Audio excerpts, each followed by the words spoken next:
बहुत ही बड़े महल में एक बादशाह हुकूमत किया करता था। बादशाह की शादी एक बहुत ही प्यारी सी मलका से हुई थी। मलका और बादशाह के कुछ सालों बाद एक बहुत ही प्यारी सी बेटी पैदा हुई थी, जिसका नाम उन्होंने नैना रखा था। नैना शुरू में ही बहुत ही चुप चुप रहती थी। उसे बचपन से ही शीशे बहुत पसंद थे।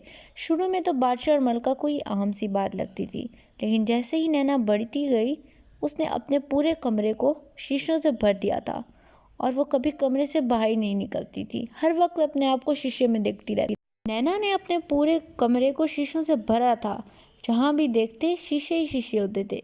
इस बात को लेके बादशाह और मलका बहुत परेशान थे। उन्होंने बहुत से हुक्मरानों को बुलाया कि इस मसले का कोई हल निकाला जाए, लेकिन नैना किसी की नहीं सुनती थी। वो हर वक्त शीशे के सामने खड़ी होकर अपने आप को देखती रहती थी। एक दफ़ा जब नैना अपने आप को देख रही थी तो उसकी माँ उसके कमरे में दाखिल होती है और नैना को बोलती है कि तुम एक कमरे से बाहर क्यों नहीं निकलती हो, एक दफ़ा तुम बाहर की दुनिया तो देखो। तो नैना कहती है, माँ मैं इस कमरे से बाहर नहीं निकल सकती। अगर मैं शीशे को ना देखूं तो मैं मर जाऊंगी। मुझे आप प्लीज़ मत ना समझाइए और यहाँ से चली जाइए। एक दफ़ा बादशाह को उसका हुक्मरान कहता है कि आप शहज़ादी को ज़बरदस्ती कमरे से बाहर लाएं, तभी वो बाहर निकल सकती हैं। तो मलका नैना को ज़बरदस्ती कमरे से बाहर ले आती है।